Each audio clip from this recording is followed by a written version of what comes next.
ಜನಾರ್ದನ್ ರೆಡ್ಡಿ ನಿವಾಸದಲ್ಲೇ ಬೀಡು ಬಿಟ್ಟ ಬಿ ಶ್ರೀರಾಮುಲು.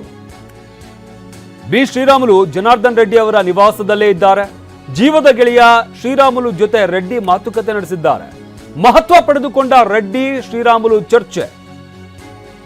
ಒಂದ್ ಕಡೆ ಜನಾರ್ದನ್ ರೆಡ್ಡಿ ಹೊರಭಾಗದಲ್ಲಿ, ಅವರ ಮನೆಯ ಹೊರಭಾಗದಲ್ಲಿ 144 ಸೆಕ್ಷನ್ ಜಾರಿಗೊಳಿಸಲಾಗಿರುವಂಥದ್ದು. ಅಲ್ಲಿರುವಂತಹ ಕಾರ್ಯಕರ್ತರನ್ನ ನಿಯಂತ್ರಿಸೋದಕ್ಕೆ ಪೊಲೀಸರು ಹರಸಾಹಸ ಪಟ್ಟರು. ಮೈಸ್ಫೈರಿಂಗ್ ಇಂದ ಒಬ್ಬ ಜೀವ ಹೋಗಿದೆ. ಇನ್ನು ಆತನ ಸಾವಿಗೆ ಕಾರಣ ಯಾರು, ಯಾರ ಗನ್ನಿಂದ ಮಿಸ್ಫೈರ್ ಆಯಿತು ಅನ್ನೋದ್ರ ಬಗ್ಗೆ ತನಿಖೆ ನಡೆಸಬೇಕಾಗಿದೆ. ಆದರೆ ಆತನನ್ನ ಆಸ್ಪತ್ರೆಗೆ ಕರ್ಕೊಂಡು ಹೋಗಬೇಕಾದಂಥ ಸಂದರ್ಭದಲ್ಲಿ ಮಾರ್ಗ ಮಧ್ಯೆ ಆತನ ಜೀವ ಹೋಗಿದೆ. ಇನ್ನು ಇಲ್ಲಿ ಗಮನಿಸ್ತಾ ಇದ್ದೀವಿ ದೃಶ್ಯಾವಳಿಗಳಲ್ಲಿ, ಖುದ್ದು ಜನಾರ್ದನ್ ರೆಡ್ಡಿನೇ ಆ ಗಲಾಟೆ ಆಗ್ತಾ ಇದ್ದಂಥ ಜಾಗಕ್ಕೆ ಅವರೇ ಹೋಗಿದ್ದಾರೆ. ಅವರು ಕೂಡ ಗುಂಪಲ್ಲಿ ಸೇರ್ಕೊಂಡಿದ್ದಾರೆ. ತಳ್ಳಾಟ ನೂಕಾಟ ಎಲ್ಲ ಆಗಿದೆ. ಅವರು ಕೂಡ ವಾಗ್ವಾದ ನಡೆಸಿದ್ದಾರೆ. ಇದೆಲ್ಲವೂ ಕೂಡ ಜನಾರ್ದನ್ ರೆಡ್ಡಿ ಅವರ ಮನೆಯ ಹೊರಭಾಗದ ದೃಶ್ಯಾವಳಿಗಳು. ಭರತ್ ರೆಡ್ಡಿ ಮಾಡ್ತಾ ಇರುವಂತ ಆರೋಪ ಕೂಡ ಇದೆ. ಅಂದ್ರೆ ಅಲ್ಲೇನೋ ಕಾರ್ಯಕರ್ತರು ಮಾತಾಡ್ಕೊಳ್ತಾ ಇದ್ರು, ಅವ್ರು ಕಿತ್ತಾಡ್ಕೊಳ್ತಾ ಇದ್ರು, ಮತ್ತೊಂದೇನೋ ಆಗ್ತಾ ಇತ್ತು, ಅವ್ರು ಮತ್ತೆ ಸಮಾಧಾನ ಆಗುವ ಅವರು ವಾಪಸ್ ಹೋಗ್ತಾ ಇದ್ರು. ಆದ್ರೆ ಇವ್ರು ಯಾಕಲ್ಲಿ ಆ ಗುಂಪಿನ ನಡುವೆ ಇವ್ರು ಯಾಕೆ ಬಂದ್ರು, ಇವ್ರು ಬಂದಿದ್ದಕ್ಕೇನೆ ಎಷ್ಟೆಲ್ಲ ದೊಡ್ಡ ಗಲಾಟೆ ಆಯ್ತು ಅಂತ ಆರೋಪವನ್ನು ಮಾಡ್ತಾ ಇದ್ದಾರೆ. ಇನ್ನು ಗಲಾಟೆ ನಡೆದ ಸ್ಥಳದಲ್ಲೇ ಬೀಡು ಬಿಟ್ಟಿರುವ ಭರತ್, ಜನಾರ್ದನ್ ರೆಡ್ಡಿ ಬಂಧನಕ್ಕೆ ಕಾಂಗ್ರೆಸ್ ಶಾಸಕ ಆಗ್ರಹ ಮಾಡ್ತಾ ಇದ್ದಾರೆ. ಮುಂಜಾಗ್ರತವಾಗಿ ಸ್ಥಳದಲ್ಲಿ ಹೆಚ್ಚಿನ ಭದ್ರತೆಯನ್ನು ನಿಯೋಜಿಸಲಾಗಿದೆ. ಗಲಾಟೆ ನಡೆದ ಸ್ಥಳದಲ್ಲೇ ಬೀಡು ಬಿಟ್ಟಿದ್ದಾರೆ ಭರತ್. ಜನಾರ್ದನ್ ರೆಡ್ಡಿ ಬಂಧನ ಆಗೋವರೆಗೂ ಕೂಡ ನಾನು ಇಲ್ಲಿಂದ ಹೋಗೋದಿಲ್ಲ ಅಂತ ಭರತ್ ಆಗ್ರಹವನ್ನ ಮಾಡ್ತಾ ಇದ್ದಾರೆ. ಆತನ ಸಾವಿಗೆ ಜನಾರ್ದನ್ ರೆಡ್ಡಿನೇ ಕಾರಣ, ಅದರಿಂದಾಗಿ ಆತನನ್ನ ಕೂಡಲೇ ಬಂಧಿಸಬೇಕು ಅಂತ ಆಗ್ರಹವನ್ನ ಮಾಡ್ತಾ ಇದ್ದಾರೆ ಭರತ್ ರೆಡ್ಡಿ.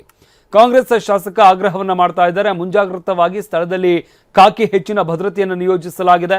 ಈಗಾಗಲೇ 144 ಸೆಕ್ಷನ್ ಅನ್ನು ಕೂಡ ಜಾರಿಗೊಳಿಸಲಾಗಿರುವಂಥದ್ದು. ಸಾಕಷ್ಟು ಕಾರ್ಯಕರ್ತರನ್ನ ಅಲ್ಲಿಂದ ಕಳುಹಿಸಲಾಗಿದೆ.